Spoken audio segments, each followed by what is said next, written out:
E hoje eu vou falar, a mensagem é: quando Deus escreve certo por linhas tortas. Quando ele faz isso? Ele não faz isso sempre, mas ele faz isso. Tá? Então ele faz isso. De vez em quando você vê isso. Mas ele também escreve certo por linha certa, ele escreve sem linha nenhuma. Então ele é Deus, né? E aí a gente cantou agora há pouco: tu és Deus e quem eu sou, né? A gente sabe que ele está cuidando da gente e tem formas dele fazer isso. Algumas coisas a gente vê claramente a mão poderosa dele fazendo. A gente consegue perceber. E algumas coisas a gente vai perceber depois de 2 anos, 3 anos, 5 anos, 10 anos passaram e você percebeu que lá ele estava fazendo uma coisa que tem tudo a ver com hoje. Então é esse processo que a gente não consegue ver, mas a gente sabe que a mão poderosa dele está guiando a gente. E é disso que a gente vai falar, baseado na igreja de Antioquia, em Atos capítulo 11, versículo 19 a 30. Então eu vou falar da história desta igreja, destas igrejas, porque eu vou falar da igreja de Antioquia e desta igreja aqui, para a gente compreender o que é que ele está fazendo, o que é que ele está falando para a gente. Então, Atos capítulo 11, a partir do versículo 19, a gente tem essa que é a igreja referência, né, de igreja missionária, de igreja multicultural, e vocês vão entender mais ainda sobre isso durante esses próximos minutos que a gente vai conversando aqui. Enquanto isso, os discípulos que haviam sido dispersos na perseguição depois da morte de Estevão chegaram até a Fenícia, Chipre e Antioquia da Síria. Pregaram a palavra, mas somente aos judeus. Contudo, alguns dos discípulos que foram de Chipre a Cirene até Antioquia começaram a anunciar aos gentios as boas novas a respeito do Senhor Jesus. A mão do Senhor estava com eles, e muitos desses gentios creram e se converteram ao Senhor. Quando a igreja de Jerusalém soube o que havia acontecido, enviou Barnabé a Antioquia. Ao chegar ali e ver essa demonstração da graça de Deus, alegrou-se muito e incentivou os irmãos a permanecerem fiéis ao Senhor. Barnabé era um homem bom, cheio do Espírito Santo e de fé. E uma grande multidão se converteu ao Senhor. Então Barnabé foi a Tarso procurar Saulo. Quando o encontrou, o levou para Antioquia. Ali permaneceram com a igreja um ano inteiro, ensinando a muitas pessoas. Foi em Antioquia que os discípulos foram chamados de cristãos pela primeira vez. Durante esse tempo, alguns profetas viajaram de Jerusalém a Antioquia. Um deles, chamado Ágabo, pôs-se em pé numa das reuniões e predisse pelo Espírito que uma grande fome viria sobre todo o mundo romano. Isso se cumpriu durante o reinado de Cláudio. Então os discípulos de Antioquia decidiram enviar uma ajuda aos irmãos da Judéia, cada um de acordo com as suas possibilidades. Foi o que fizeram, enviando as doações aos presbíteros por meio de Barnabé e Saulo. Senhor, usa a tua palavra para falar aos nossos corações, em nome de Jesus. Amém. Bom, essa aqui é uma daquelas histórias que, se você caminhou com a igreja em algum momento, se você já leu, você tem alguma referência sobre essa igreja. Antioquia era uma cidade, a terceira maior do Império Romano. Ela fica, se a gente considerar hoje, né, o mapa hoje, ela fica na divisa da Turquia e da Síria. E essa cidade é uma cidade mais ou menos do tamanho de Brasília. E de população estimada nessa época aqui de mais ou menos 500 mil pessoas. Era uma mega cidade. Para aquele tempo era enorme. Para esse tempo também mas para aquele tempo era mais ainda do que é para nós hoje, na proporção de população do mundo e tudo mais. E essa cidade, então, tinha esse movimento, um lugar onde os negócios aconteciam e essa cidade acaba recebendo uma confluência, né, que faz essa cidade ser multicultural. E nesse lugar aqui, que a gente chama de Antioquia da Síria, começa a acontecer o fenômeno de receber novos cristãos. Quando você passa as folhas para trás aqui, você logo encontra outras partes da história, e quando você vê o evangelho chegando, olha só o que acontece. Num primeiro momento, olha o choque transformador do evangelho. Primeiro de tudo, a experiência religiosa conhecida dos judeus era sempre masculino, sempre a experiência masculina, sempre os homens e mais os homens. Quando Jesus ele provoca uma revolução desde lá do começo, porque as mulheres também são apresentadas, inclusive por nome, como discípulas de Jesus. Então, um rabi nunca tinha, ele sempre era mestre de homens, como rabi. E quando a gente encontra Jesus, ele é um rabi, mestre também para as mulheres. As mulheres também acompanham Jesus na viagem missionária. Isso já é revolucionário, uma experiência como essa. Então, elas estão presentes no ministério dele, inclusive contribuindo financeiramente. Isso é muito diferente de tudo que era conhecido até então. Quando chega lá em Atos capítulo 2, o Espírito Santo desce sobre as pessoas. Então é o Consolador, o Espírito Santo vem sobre as pessoas. E as pessoas falam em línguas, começam a falar. E aí tem todo esse fenômeno do Espírito Santo chegando para as pessoas. O que as pessoas estão esperando? Quando eles ouvem um estrondo do Espírito Santo, está em Atos capítulo 2, no final do capítulo, quando eles ouvem um estrondo, eles olham para o templo. Porque eles falam, tem uma coisa espiritual acontecendo. Eles olham para o templo, está acontecendo lá. Não é no templo, é na rua. Então é isso que é novidade. Está acontecendo na rua. Acontece na rua e não acontece só com os homens, acontece também com as mulheres. Então as mulheres recebem o Espírito Santo também, da mesma forma que os homens. E o discípulo de Jesus não tem gênero nesse sentido, só homem é discípulo, só mulher é discípulo, só recebe tal dom um homem, só recebe tal dom uma mulher. Então, todos os dons para todas as pessoas. Então nós vamos encontrar as pessoas, e aí a gente vai entrar num conflito que existe nas denominações cristãs, mas nós aqui acreditamos que sim, existe o dom pastoral para mulheres, do mesmo jeito que existe para os homens, o dom de encorajamento para o homem, para a mulher, e todos os dons de manifestação também acreditamos que eles continuam, permanecem aí, e isso foi para a igreja toda, para homens e mulheres, até ali, pensando que viria só para homens. E a gente tem uma revolução acontecendo. As mulheres também recebem o Espírito Santo. Só que começa a acontecer outras coisas que são impressionantes. Lembra, em Atos capítulo 1, a promessa do Espírito Santo é: mas recebereis poder ao descer sobre vós o Espírito Santo, e sereis minhas testemunhas em Jerusalém, Judeia, Samaria e até os confins da terra. Bonito de ouvir, né? Jesus falando, é as últimas palavras de Jesus. Em Atos 1:8 tem palavra de Jesus. Bonito de ouvir, mas difícil de viver, porque os judeus, na hora que falou Judeia, beleza. Samaria já deu uma virada no estômago de um ou dois. E os confins da terra, então, aí falou, então aí é com você, né? Olhou para o outro e falou, não, é você. Confins da terra é você. Não, é você, é você. E começa uma mudança na mente desses caras. Esses caras são exclusivistas, por natureza. Jesus o tempo todo estava dizendo que ele veio para todos. E os seus não receberam. Ele falou isso algumas vezes. E esse pessoal está começando a lidar com isso, lidar com uma mudança. E essa mudança acontece, então, as mulheres recebendo o Espírito Santo também. Já começa, já dá um...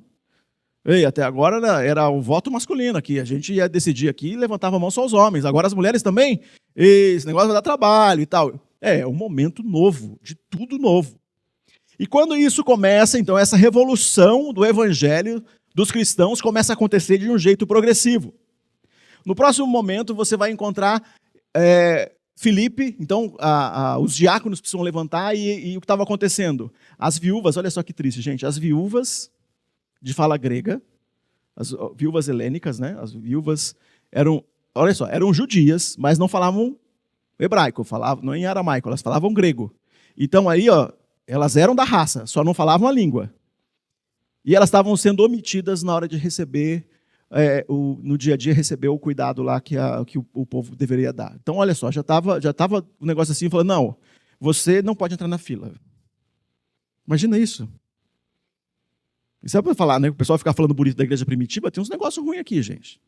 Tem que ler direito. A igreja boa era a igreja que está na Bíblia. Era, mas os problemas estão aqui. E outra coisa, escandaliza com a igreja hoje quem não leu a Bíblia, viu? Eu estou escandalizado com a igreja. Você não leu a Bíblia, porque você lê todos esses escândalos que tem por aí, você encontra aqui, ó.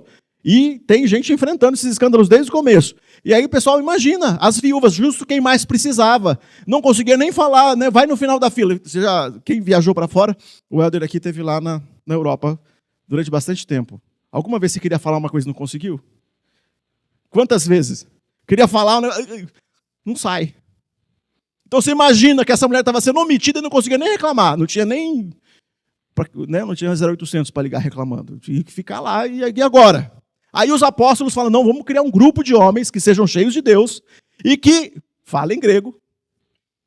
Mas o requisito é que sejam cheios de Deus para resolver esse problema. Aí começa a resolver o problema para assistir essas mulheres. Só que esses homens são cheios de Deus. E aí a gente tem a história de Filipe.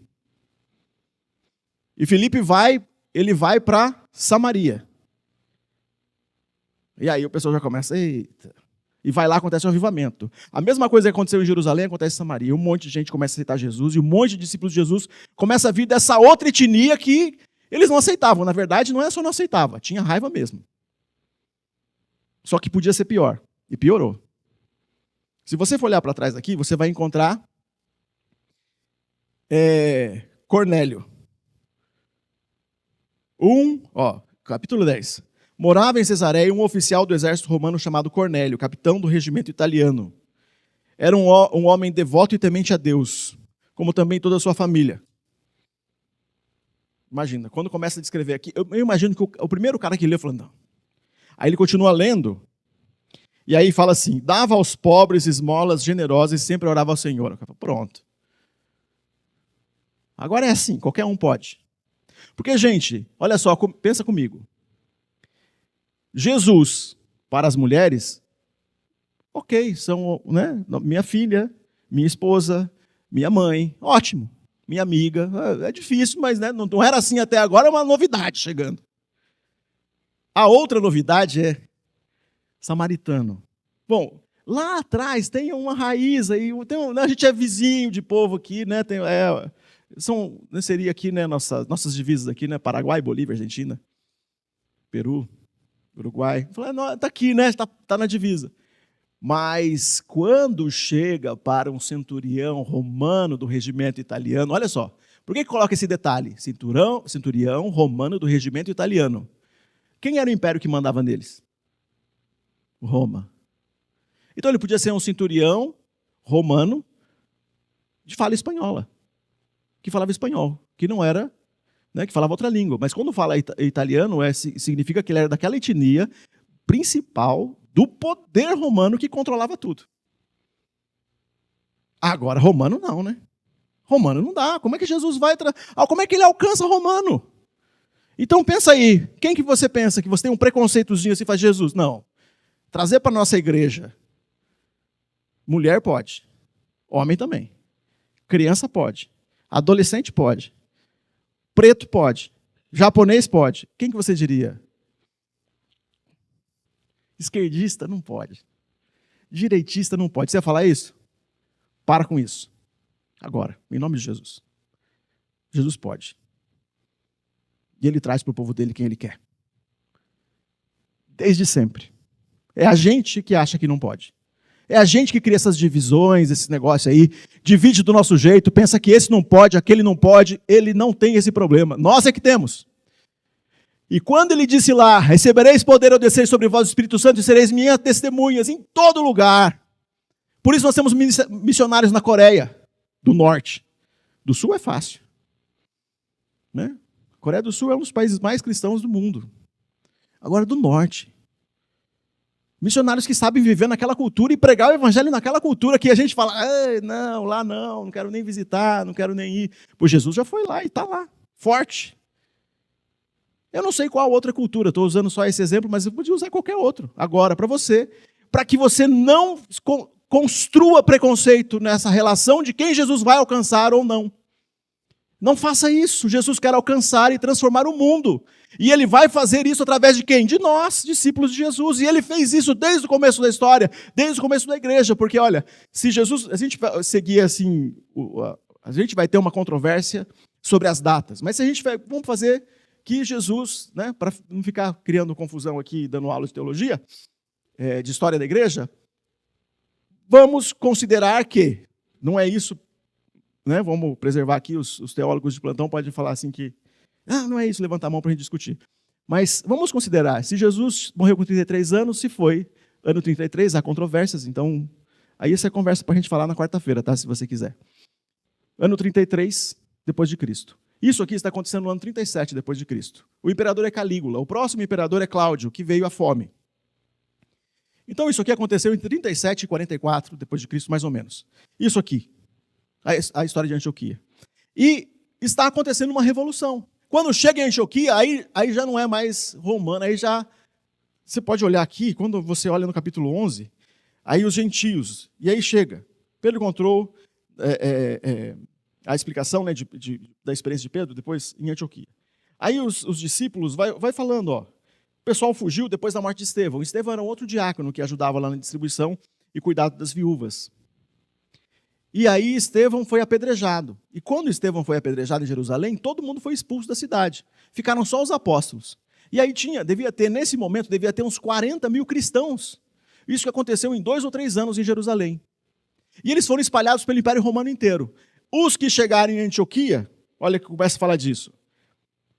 Depois da morte de Estevão, chegaram até a Fenícia, Chipre e Antioquia da Síria. Pregaram as palavras somente aos judeus. Então chegou assim de cara, olha, estava lidando ainda com essa questão da separação. Chegou lá e falou, eu acho que dá para falar só com os judeus aqui, não dá para falar com todo mundo. Ainda dá para falar só com quem eu conheço, com quem eu tenho intimidade. Dá para falar só com esse pessoal aqui, né, da nossa mesma classe social. Só com esse pessoal aqui que mora nesse bairro. Só com esse pessoal aqui que vai nesse lugar. Um grupo de pessoas, ainda é um corte. Não é uma parte da experiência, ainda não é o todo. E aí, o texto continua. Alguns discípulos foram a Chipre, Cirene, até Antioquia. E começaram a anunciar aos gentios as boas novas. E aí começa a fazer uma descrição dessa experiência que eles estão vivendo.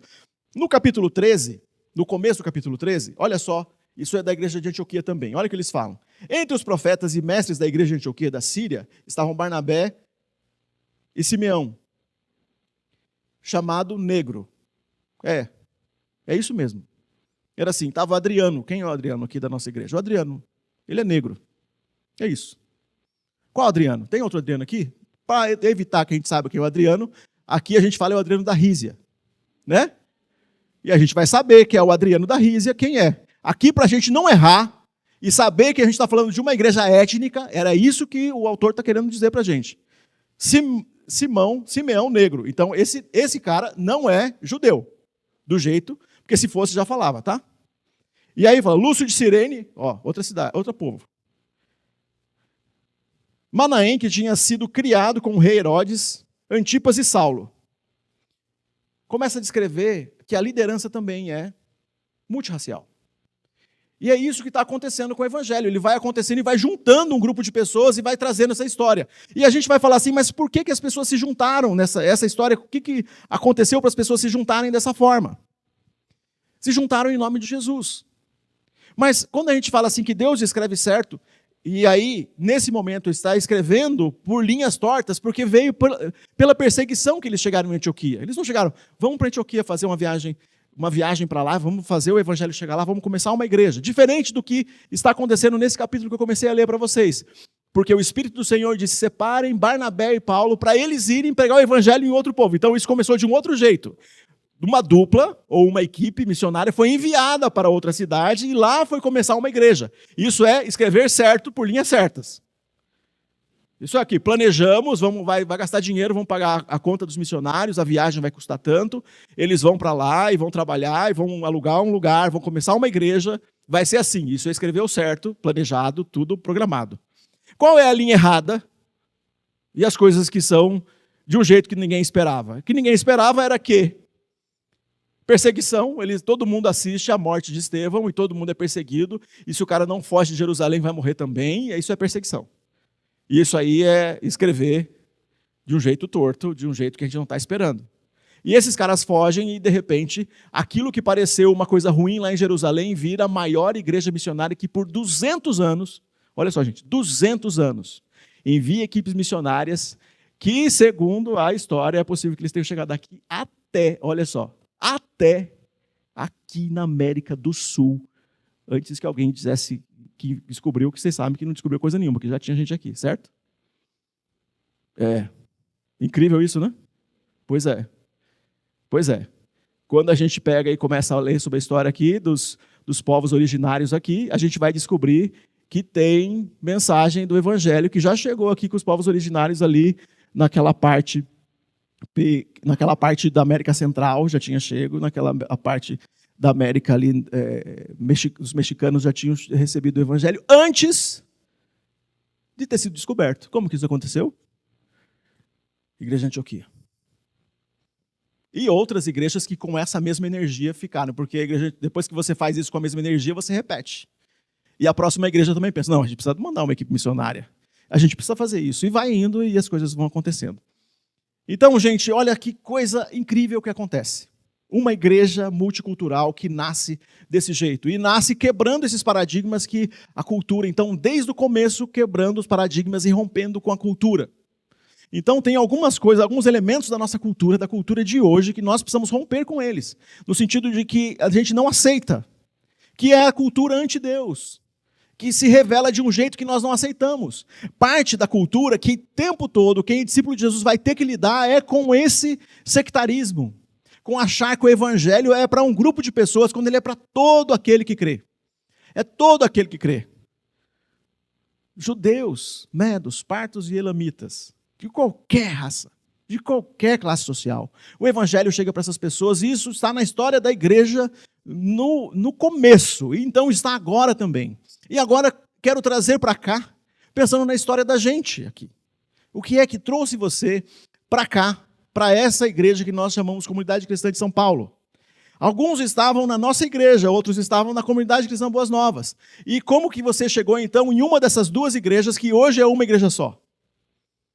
Como que você chegou? Alguns de nós chegamos e alguns, eu estou olhando aqui para vocês, e alguns de vocês eu sei qual é a história. Eu vou contar de uma pessoa e não vou falar a história, tá? Vou contar uma história e não vou falar da pessoa. E se ela quiser, ela levanta a mão e fala que foi ela. Os filhos estavam jogando futebol lá no condomínio e falaram do acampamento. E falavam do acampamento. Olha lá, tá vendo? E falavam do acampamento. E quando falavam do acampamento, os meninos que nunca tinham ido, eu quero participar disso. Aí acontece uma coisa difícil na vida familiar. E aí, aquela família que os meninos queriam, primeiro só queriam, a gente quer ter essa experiência do acampamento, mas resolveram vir à igreja a primeira vez, e depois a segunda vez, e a terceira vez. E aí chegou o dia que nós batizamos a família toda. E se a gente falar que Deus escreveu certo por linhas certas, provavelmente na hora que os meninos estavam conversando sobre acampamento, mas depois, se falar de tudo que a nossa irmã, que se identificou ali, passou, a gente vai falar que tem bastante coisas tortas que a vida fez com que ela chegasse aqui, e nós temos orado por ela, e a cada vez, a cada mês, Deus tem surpreendido como Deus tem sustentado a vida dela. Coisas tortas e difíceis que acontecem com muitos de vocês. O que é que trouxe você aqui? Foi um convite de um amigo querido, que você falou, eu não quero nem ir. Não quero nem saber. Quer saber de igreja? Eu vou saber de igreja. Mas aí um amigo que sempre te chamou para uma coisa boa. Ele falou assim, mas ir na igreja não vai ser uma coisa boa. E de repente você veio. E aí depois fala, quando estiver de novo me chama. E aí você foi vindo e talvez até aquele teu amigo nem está mais aqui, você está aqui. Me lembro do testemunho aqui que a gente teve há coisa de 3 ou 4 meses atrás, com o pastor Edson contando para nós. Como que ele chegou aqui? Ele chegou aqui depois de passar um momento difícil em um dos ministérios, quando ele foi pastor. Daquele momento mais sem esperança, Deus renova a esperança, e ele está aqui há anos, apoiando e cuidando, né, e recebendo, e ensinando, e usando os dons, e servindo, liderando aqui junto com a gente a igreja. E como que foi que você chegou? O que estava acontecendo quando você chegou? Eu me lembro de histórias de oração, de alguém que pede uma oração. E depois que pede uma oração, depois eu queria conversar com você. E a pessoa conversa e vem, e mais uma vez, e outra vez, e a gente está aqui junto. Me lembro do grupo de homens. E lá no grupo de homens, a gente vai ouvindo as histórias e a gente sabe como que um e outro chega. Meio sem esperança. E chega por lá e depois vem e fica. E cada um de vocês a gente vai encontrando essas histórias. Eu me lembro também, aí é da Comunidade Boas Novas lá atrás. Quando eu fui convidado para ser pastor aqui, eu vim para ser pastor como pastor de jovens. E a gente estava organizando um acampamento.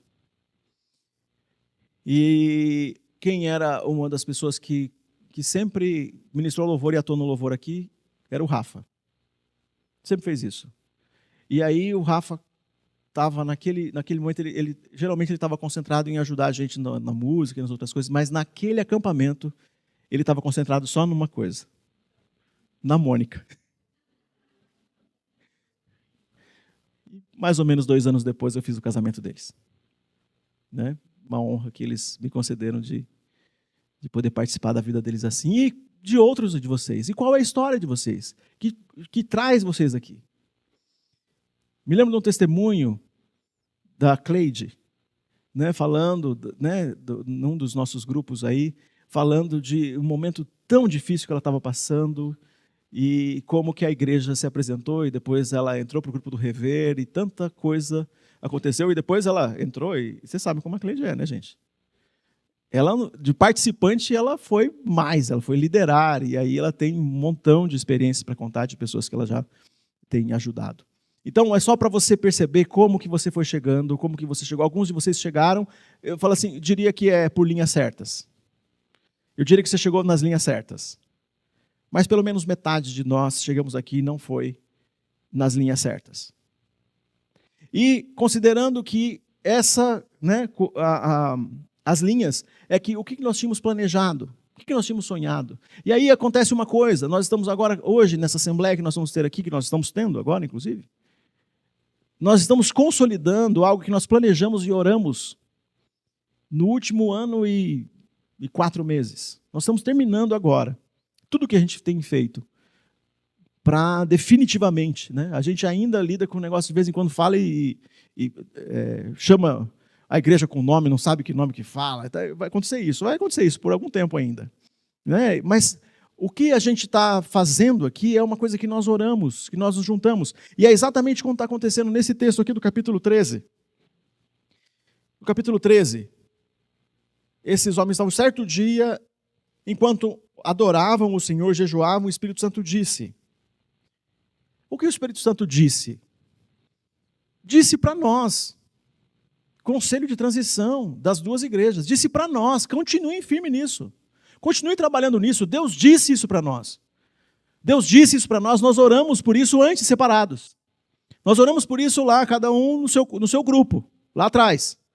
Aí depois teve uma conversa, cada grupo de liderança com o seu grupo de igreja. E depois Deus nos disse isso. E eles falou para os nossos líderes. E aí alguém que não é daqui, alguém que já foi daqui, um dia você conversa e fala, eu não concordo. Você diga isso para as pessoas. Diga para quem disser isso para você. Para alguém que já foi daqui, que não está aqui hoje, que fala, eu não concordo que isso tenha acontecido, porque, diga assim, você orou por isso? Quantas vezes?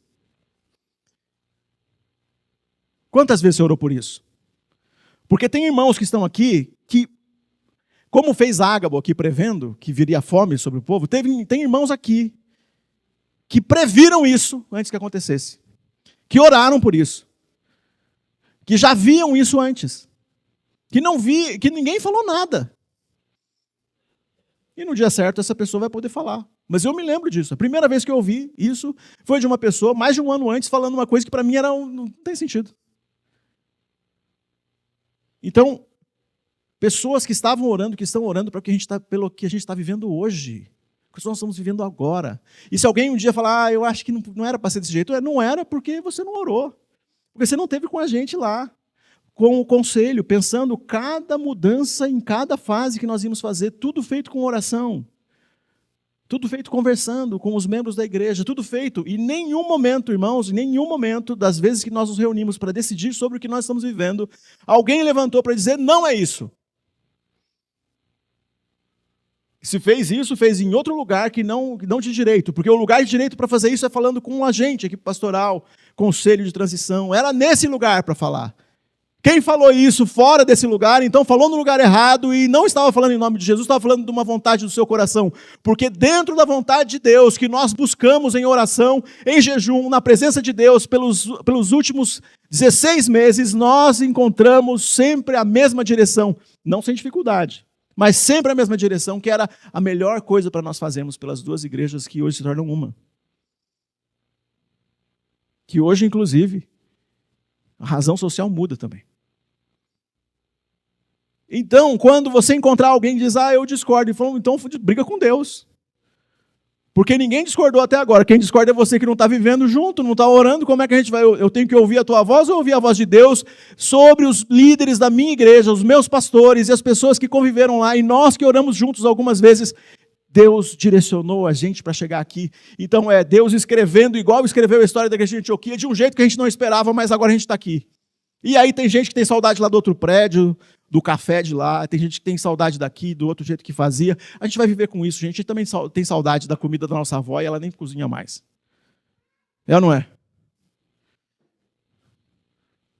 Eu tenho saudade de umas coisas que minha mãe cozinha, mas minha mãe não acerta mais o ponto do negócio. Eu conheço aquela comida com outro gosto. Por que ela não acerta mais? Porque os ingredientes de quando 15 anos, 20 anos atrás já não existem mais daquele jeito. O mundo está mudando. E aqui os irmãos estavam aqui, mudaram por obrigação de perseguição, por coisas que eles não queriam. E eu acho que sim, tem algumas coisas que ela fala assim, vocês queriam exatamente isso que vocês estão vivendo? Então Deus, no cuidado dele supremo e poderoso, nos traz aqui. Mas se nós pensássemos nisso 2, 3 anos atrás, a gente falaria, eu acho que não. A gente vai por outro caminho, a gente está pensando em outra coisa. Nós não sabíamos, mas Deus estava nos trazendo exatamente aqui onde nós estamos hoje. E o que ele fez com a igreja de Antioquia? E se ele já fez isso outras vezes, e daqui não é a primeira vez, viu gente? Ele já fez isso outras vezes. Aliás, ele fez isso outras vezes aqui mesmo, nesse prédio. Aqui tem a Miriam, Dona Carmen, tem talvez, tem o Robert, a John. Ele fez isso aqui, nesse prédio. O nome das igrejas era Igreja Presbiteriana Boas Novas e Igreja Irmãos Menonitas do Campo Belo. 2 igrejas que viraram a comunidade cristã das Boas Novas. Então isso já aconteceu mais do que uma vez. E ele continua fazendo isso, e está fazendo de novo. Ele já fez isso aqui na igreja de Antioquia, e vai fazer de novo. Então, meus irmãos, quando a gente olha para isso, o coração pacificado diante de Deus, o que Ele está fazendo. Nós estamos aqui a um passo de ver mais coisas incríveis acontecendo. Processos poderosos. Os dons proféticos em operação, como aconteceu com Ágabo. Ele veio e fala e predisse. A gente precisa se preparar porque tem uma coisa difícil que vai acontecer. Os dons proféticos em operação. Os dons sobrenaturais em operação. Os dons de serviço em operação. Quem faz parte participa. Você preparado para servir. Você servindo com o que tem. Você contribuindo. Deus abençoando e dando prosperidade aos membros da comunidade cristã de São Paulo para que a gente seja próspero e para que os nossos desafios missionários, os missionários que chegarem aqui vão ser supridos para viver a missão de Deus em outros lugares. Da bênção de Deus que a gente recebe aqui, a gente transborda e abençoa e a missão de Deus acontece lá do outro lado do mundo.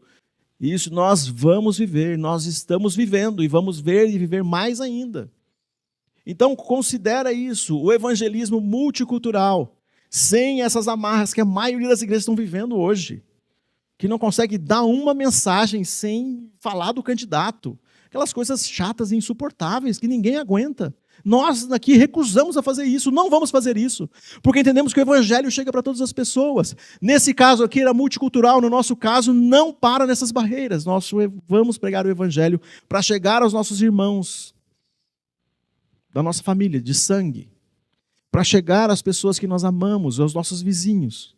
Nós vamos qualificar nossa liderança, olha aqui no capítulo 13, liderança qualificada. Vamos qualificar nossa liderança, de pessoas preparadas. Nós vamos se preparar para viver aqui na cultura do nosso país e estarmos presentes na nossa cultura. O Helder está gravando um documentário do Paulinho, que sejam muitos documentários e muitas histórias nossas, de testemunhos do que Deus está fazendo na vida dessa igreja e vai levar para muita gente ver e abençoar muitas pessoas, encher gente de esperança. A partir daquilo que nós temos ensinado, nós temos vivido. O ensino, o discipulado. Quando o Barnabé viu esse negócio legal que estava acontecendo, ele foi buscar Saulo. Vou trazer ele para cá, porque a gente precisa fazer o evangelho chegar no coração das pessoas, precisam aprender mais. Então, do seu lado, você, o que você precisa aprender que você não sabe? O que você não sabe que você não sabe? Porque de vez em quando a gente fala bobagem porque a gente não sabe que não sabe, né? O que eu não sei que eu não sei? E que você poderia aprender quando a gente abrir uma sala de aula bíblica, que a gente vai abrir? O que eu preciso aprender? O que eu preciso deixar de ter preguiça? Ou de ter medo? Eu vou colocar 2 horários a mais, 2 horas a mais na minha semana para aprender, para me desenvolver. O ensino sistemático aconteceu com a igreja de Antioquia, acontecendo aqui também. Para que mais pessoas estejam preparadas e conhecendo a palavra. E a solidariedade na prática, praticada aqui. Depois da profecia de Ágabo. Na verdade, a profecia de Ágabo não foi para a igreja de Antioquia, mas espalhou por todas as igrejas. E aí você lê o livro de Atos, está sempre falando, juntaram as ofertas para o povo de Jerusalém. Isso aqui contagiou todo mundo. É como do jeito que a gente fez aqui no começo do mês passado, que a gente fez, juntou aqui a campanha do agasalho. A bênção de Deus aqui chegando para mais pessoas que não estão aqui, que a gente nunca vai ver. Aí a gente encontra um dia alguém andando com a nossa camisa na rua. Abençoado por nós, o que transborda para nós. Deus nos dá a possibilidade de comprar 5 camisas e não usar todas, a gente poder dar para uma pessoa. Agora estou falando da camisa, mas a gente pode falar de outros recursos, a solidariedade de Deus na nossa vida, que a gente transborda para outras pessoas. É assim que a igreja de Jesus andou desde Antioquia e anda agora, e é assim que a gente vai viver com os nossos projetos, os nossos desafios e a missão de Deus acontecendo. Que Deus te abençoe, comunidade cristã de São Paulo. Que Deus te encha de poder, de sabedoria, de habilidade para se posicionar nos desafios que a vida traz. Que Deus te abençoe para apresentar o evangelho em cada oportunidade. Que sim, as pessoas precisam ver o que um crente de verdade faz, mas também precisam ouvir o que um crente de verdade tem para falar. Diga, eu posso orar por você. Diga, alguém está perto de você passando por angústia, diga. Você tem um pedido de oração, eu vou escrever lá no meu grupo de oração da igreja para Deus te abençoar. Diga isso. Você está passando por isso, você precisa de Jesus na sua vida, diga isso, porque era isso que o povo de Antioquia dizia. É isso que alguém que é de Jesus diz. Eu acredito em Jesus para mim, mas não é só para mim, é Jesus em mim que transborda para você, que chega em você, que chega nas outras pessoas, que chega em gente que nem fala a minha língua, que chega em gente que nem é da minha classe social, que chega em gente que é bem diferentona em relação a mim, que gente que pensa até de um outro jeito, mas o evangelho vai chegar para todo mundo, e é assim que a igreja de Jesus caminha, é por isso que nós nos reunimos como igreja. E aí tem uma similaridade com a igreja de Antioquia, que era um grande centro urbano. São Paulo é um grande centro urbano. É a comunidade cristã de São Paulo. Eu imagino o dia que alguém desses caras que nós lemos aqui em Atos 13 deu um discurso parecido com esse aqui na formação da igreja. Nós vamos viver uma igreja assim, e eles falavam isso. E é isso que eu estou falando para vocês. Nada menos do que isso, de uma vida de igreja que chega e abençoa muitas pessoas. Amém? Vamos fazer uma oração? Senhor Pai Todo-Poderoso, que o Senhor esteja presente em todos os atos que nós podemos fazer como comunidade cristã de São Paulo. Esteja presente, Senhor, na classe dos pequenininhos lá, quando a Dalva, a Thaís, a Marta, as pessoas estão cuidando delas. Que as crianças lá tenham experiências profundas com Jesus. Que os adolescentes, os pré-adolescentes, os grupos e ministérios que nós ainda vamos criar, que as pessoas que trabalham aqui com cultura e arte, que as pessoas que trabalham com música, que as pessoas que trabalham com ensino, encontrem aqui formas da gente estabelecer estratégias para chegar muito longe, para abençoar muitas pessoas. Multiplica, Senhor, os dons e os talentos. Senhor, que as barreiras que a cultura que a nossa sociedade coloca, onde impede as pessoas pelos motivos mais simplórios e que não aguentam um questionamento mais profundo, sejam quebrados em nome de Jesus. Que aqui a pessoa da terceira idade consegue conviver muito bem com as crianças, porque aqui é a igreja de Jesus. Que os adolescentes conseguem interagir muito bem com os vovôs e vovós, porque aqui é a igreja de Jesus. Que homens e mulheres adultas buscam maturidade para os seus relacionamentos, o casamento que têm ou o casamento que terão, buscam maturidade em Jesus. Que a comunidade cristã de São Paulo seja igreja de Jesus, inspiração para outras igrejas, plantadora, multiplicadora de igrejas, que missionários sejam enviados daqui, que pessoas sejam despertadas para a missão de Deus, encontrem sua vocação no serviço, no ministério pastoral, no ministério apostólico, no ministério de serviço, que seja aqui ou em qualquer lugar do mundo. Mas, Senhor, usa-nos, a gente está aqui. Senhor, se o Espírito Santo de Deus está passando nessa cidade de São Paulo, precisa tocar e abençoar cada família da comunidade cristã de São Paulo. Nós estamos à sua disposição, com o nosso coração aberto, e queremos viver uma multiplicação de dons e talentos de pessoas. Em nome de Jesus. Amém.